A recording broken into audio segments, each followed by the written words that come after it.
Hello, friends, and welcome back to r/ProRevenge. Today we have two brand new crazy revenge stories for you. But before we begin, don't forget to subscribe to our channel, leave comments so we know what kind of stories you like the most. And our first story. Was 5 minutes worth 30% of your global market?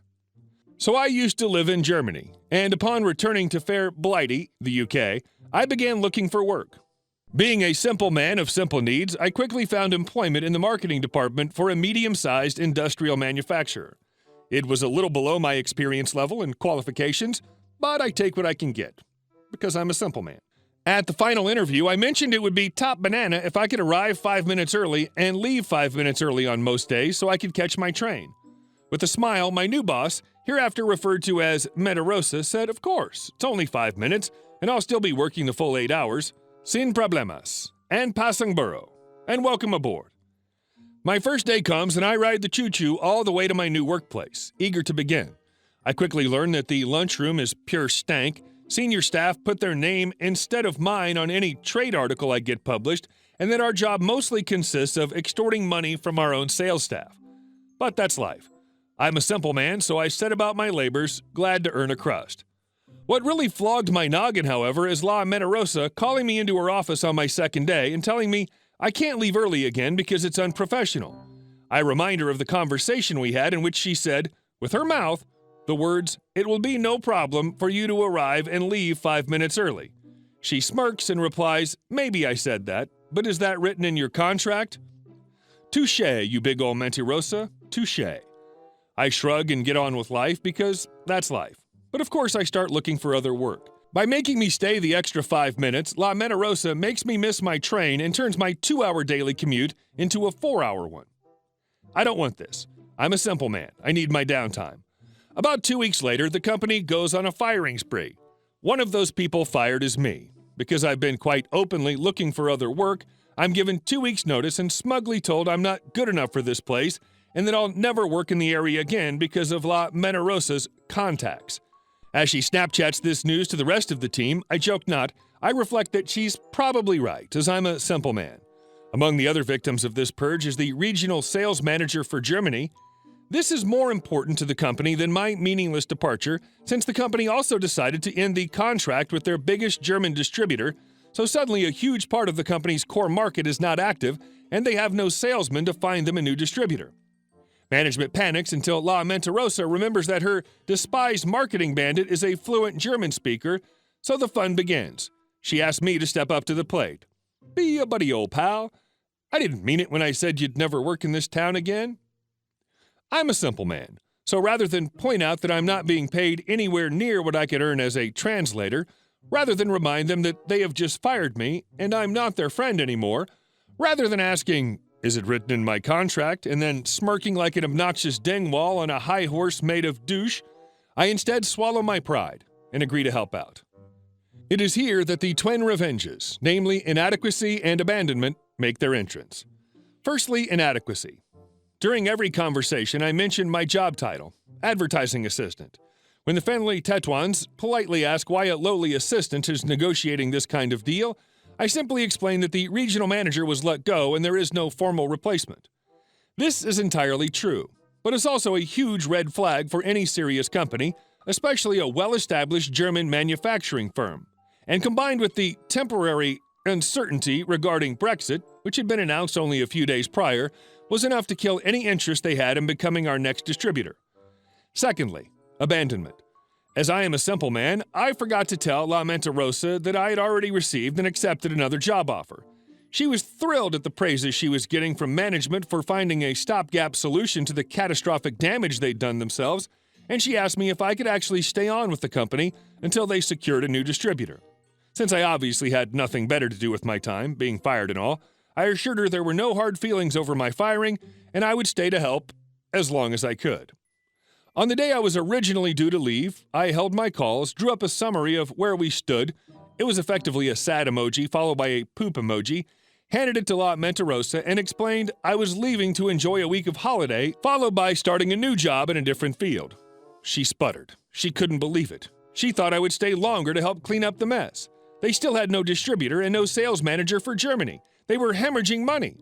She called me out, reminding me that I had said I would stay. But I'm a simple man, so my only reply was, maybe I said that. But is it written in my contract? P.S. The company survived, La Mentarosa ended up being let go, and I spent several fantastic years at the new job, so it didn't ruin my career. Edit.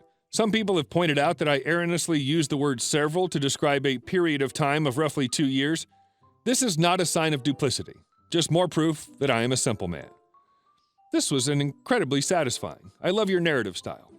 Oh, the sweet, delicious content. And our next story. Immigration lady wanted to swindle my boyfriend for a couple of bucks, ended up losing her job. In 2013, my boyfriend moved to PH in order to study nursing. He ended up going to the university in my province. We met, became friends, and started dating.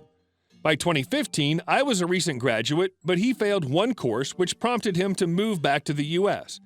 It was heartbreaking, but we knew it was for the best. His mom had booked a ticket for him 3 months prior to his birthday for a cheaper flight. This day rolled in, and I told him to contact me if he gets into any sort of trouble. We said our goodbyes and kissed one last time because we wouldn't be able to see each other in person for a really long time. 2 hours passed, and I see his text, saying that he was in a pickle. I called him and asked what's wrong. He explained to me that the lady in immigration, who we'll refer to as LII, wouldn't give him back his papers because he overstayed. I asked if she took all of his documents, and he responded that she did. His passport, his school documents, etc. I told him to explain that he has dual citizenship, so she can't say he overstayed in the country. LII said he doesn't know any better. I asked him what she wanted, and my blood boiled when I heard she wants me to pay a fee of 5,000 PHP. That's like $100 at that time, if I wanted my papers back, but I won't be able to leave the country. LII wanted to swindle my boyfriend. This was very common. I hope it doesn't happen anymore, but I don't know. My boyfriend had to be the poor victim in her scheme. I was stressing out because his flight was in 3 hours and she was making things extremely difficult. One fun fact about my boyfriend is that his dad used to work at that airport. He worked there for a long time and is really good friends with the staff. They were also my boyfriend's godparents in his baptism. I called his mom, whom I'd met months after we started dating. I love his mom to bits. She's cool. I told her what happened, and of course she was as livid as I was, and told her husband about their son's predicament. His dad called one of the aforementioned buddies and requested some assistance for my BF. While this transpired, LII was still trying to persuade my boyfriend to pay the fine rather than face jail time. My boyfriend already knew about our plans on helping him, so he refused and said he's fine. A few minutes later, the head of the immigration office came out and instructed her to bring my boyfriend into the office. She was surprised but complied. My boyfriend, I swear he's a lost pup, sat on one of their seats and just read stuff on his phone. LII looked smug, probably thinking that my boyfriend was some sort of criminal, that she probably won a jackpot or something. Suddenly the door opened and a stream of managers, supervisors, and the head of different departments in the airport entered the room and greeted boyfriend warmly, remarked on how grown up he was, and asked if he remembers them, etc. The head honcho of immigration, aka LII's boss, entered the room and told a story on how he would babysit my boyfriend when he was a little boy. At this point, you can imagine LII is freaking the hell out. My boyfriend missed his original flight, but was able to take back his papers and documents and go back to California because his mom booked a later flight on the same day, but pricey. A week passed and his dad told me that LII was fired immediately for extortion. She's no longer viable to apply for any government jobs. Take all the credit for my work and tell the boss I'm a terrible employee? Well, it was because of me that you got fired. I used to work in a marketing role in a government department. I was part-time and worked along with a girl who I'll call Karen, who was working on a yearly contract. She'd been there for 2 years and was very friendly with the department manager. This was the reason her contract kept being renewed. When my manager went on maternity leave, Karen got temporarily promoted to the management role. This caused a lot of upset in the office, as there were a number of more suitable and qualified people who didn't get the chance to act up. As soon as Karen became my manager, everything changed. My workload increased, and as I was part-time, I had to absolutely bust my butt to meet the project deadlines. All of a sudden, I wasn't being included in staff briefs on new projects, yet was expected to work on them. My department manager was acting really off with me too. This went on for months before I approached my department manager and asked to discuss my workload, etc. She sat me down and basically told me that I really needed to get my act together as Karen was having to pick up my workload and it was affecting her output because I was, in Karen's words, so lazy I should be fired. I told the manager what was going on and the actual work I was doing, but she took Karen's side and said I was just assisting with some parts of the projects, and it was ridiculous of me to claim I was managing and completing so many projects on my own. So I started making mistakes. Simple things. Adding wrong briefs for designers, not including prices, adding incorrect budgets and deadlines that were 2 days out, etc. Karen started to get pulled in by various managers asking why she was making so many mistakes. Then I knew for sure she was passing off my work as my own. She called me in for a meeting and exploded. I walked out. She'd begun bitching about me to teammates, saying how lazy I was, etc. My friends began to tell me what was going on. One friend informed me that Karen was online for an average of 5 hours a day, planning her upcoming wedding in Spain, and was using the office phones to make international calls to the wedding planners. He could see her screen and couldn't believe how lazy she was. So she was planning her wedding while I was busting my butt. So I decided to skip talking to the managers and went straight to HR. I told them to have IT monitor her internet usage and her outgoing calls. I said I could prove she was lazy and was relying on me. I was obviously able to show email trails and the project documents I had completed, and she had then taken and saved down as her own.